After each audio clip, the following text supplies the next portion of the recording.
देखिए साथी 5 का 4 नंबर तक पूरा इजी क्वेश्चन था। 5 थोड़ा सा 11th क्लास से जोड़ा है। तो कहने का मतलब है भाई, क्वेश्चन बोलता है कि इफ का मतलब होता है गिवन। क्या बोला है कि if ABC are in AP, ABC जो है वो किसमें है मेरे भाई, AP में है। तो एक प्रॉपर्टी बताए थे कि बीचवा वाला का 2 गुना और साइड वाला का जोड़ क्या होता है, एक प्रॉपर्टी होता है। हम लिख सकते हैं कि जब कोई टर्म AP में होता हो तो बीच वाला को 2 से गुना करके और साइड वाला का ऐड कर देते हैं तो ये इक्वल होता है। क्या होता है, ऐसे हम बता सकते हैं साथी, प्रूव करके भी बता सकते हैं। बोला गया है कि ABC मेरा किसमें है, AP में है।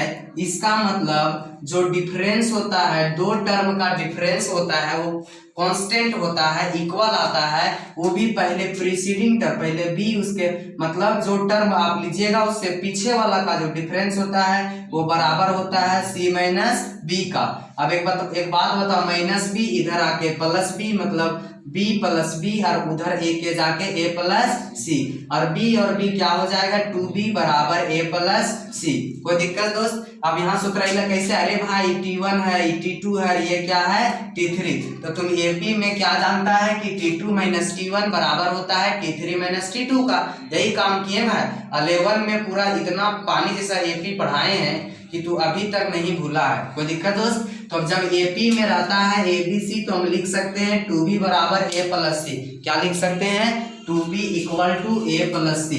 तो वही काम किए हैं भाई, और कुछ नहीं। जब ये AP में रहता है तो हम लोग लिख सकते हैं 2B equal to A plus C.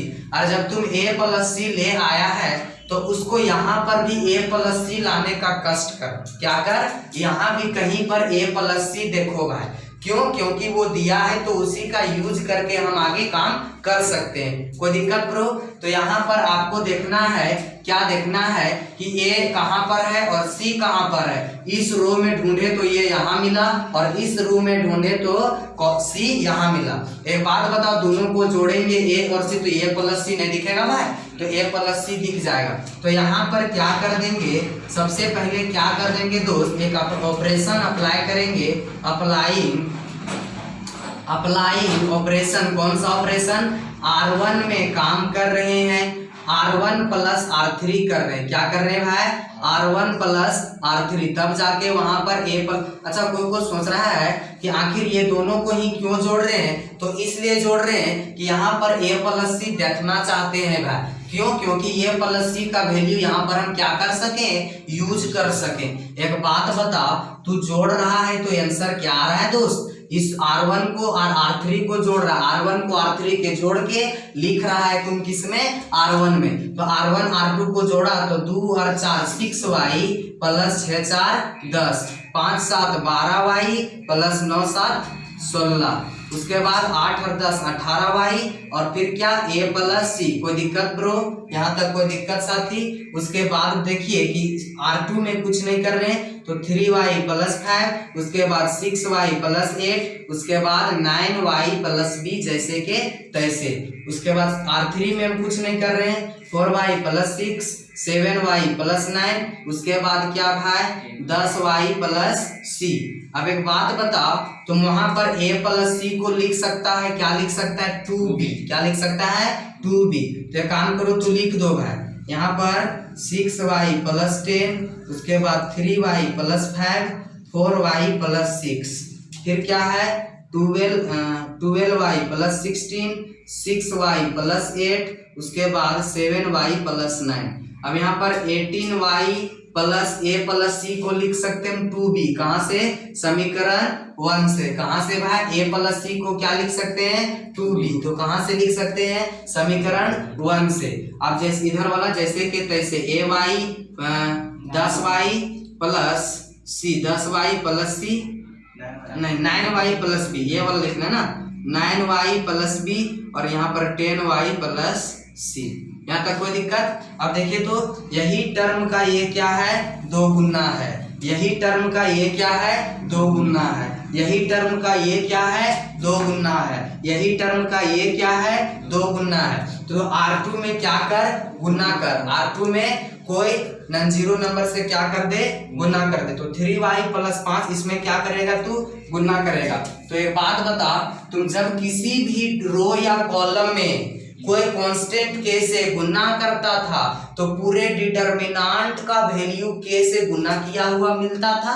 Property number 4, कौन वाला साथी, प्रॉपर्टी नंबर 4, बुझ रहा है कि नहीं। तो प्रॉपर्टी नंबर 4 से इसीलिए हम यहाँ पर 2 गुना करना चाहें तो C2 में तुम क्या कर रहा है, C2 में एक ऑपरेशन लगा रहा है भाई, C2 में क्या कर रहा है, 2 से C2 ने R2 में ना, किसमें कर रहा है, R2 में काम कर रहा है, 2 से गुना कर दे रहा है। जब तुम किसी रो में कर रहा है 2 से गुना तो पूरा डिटरमिनेंट में भी 2 से क्या करना पड़ेगा, गुना करना पड़ेगा। तो यहाँ पर इसीलिए पूरा डेल्टा में भी क्या करना पड़ेगा, 2 से गुना करना पड़ेगा। कोई दिक्कत भाई, नहीं समझ रहा है। और इधर क्या करेंगे, R2 में कर रहे 2 से गुना, तो ऊपर वाला जैसे कहते हैं 6y + 10, 12y + 16, उसके बाद 18y + 2b, उसके बाद क्या 2 से गुना करेंगे यहाँ पर, तो 3 दूना 6 और 10, 3 दूना 6y + 10। फिर इसमें क्या करेंगे, 2 से गुना करेंगे तो 6 दूनी 12y + 8 दूनी 16। फिर इसमें 2 से गुना करेंगे तो 9 दूनी 18y + b 2 जा 2b। कोई दिक्कत भाई। और R3 में कुछ नहीं कर रहे, तो R3 as it is 4y + 6, उसके बाद क्या 7y + 9, उसके बाद क्या 10y + c। अब तू देख रहा है कि R1 और R2 क्या हो गया, आइडेंटिकल हो गया। क्या हो गया, आइडेंटिकल हो गया, सेम हो गया। बोलेंगे सिंस क्या बोलेंगे कि R1 and R2 are identical, R1 and R2 are क्या हो रहा है भाई, आइडेंटिकल है। इसीलिए 2 डेल्टा बराबर ये इसका पूरा का वैल्यू क्या हो गया, 0 हो गया। ये प्रॉपर्टी नंबर 3, कहां से, प्रॉपर्टी नंबर 3 से, कि जब किसी भी डिटरमिनेंट का 2 रो या 2 कॉलम आइडेंटिकल होता है, आइडेंटिकल मतलब सेम, और सेम मतलब कोरेस्पोंडिंग एलिमेंट इक्वल, मतलब यहाँ वाला इसके इक्वल, यहाँ वाला इसके इक्वल, यहाँ वाला इसके इक्वल, तब जाके कहते हैं कि पूरा डेल्टा का वैल्यू क्या हो जाएगा, 0 हो जाता है। प्रूफ भी किए थे भाई। देखो ना, अगर तुम ये इससे सॉल्व करता तो इसमें घटा देता 0, इसमें घटा देता, यहाँ 0, पूरा 0, मतलब पूरा डेल्टा का वैल्यू 0।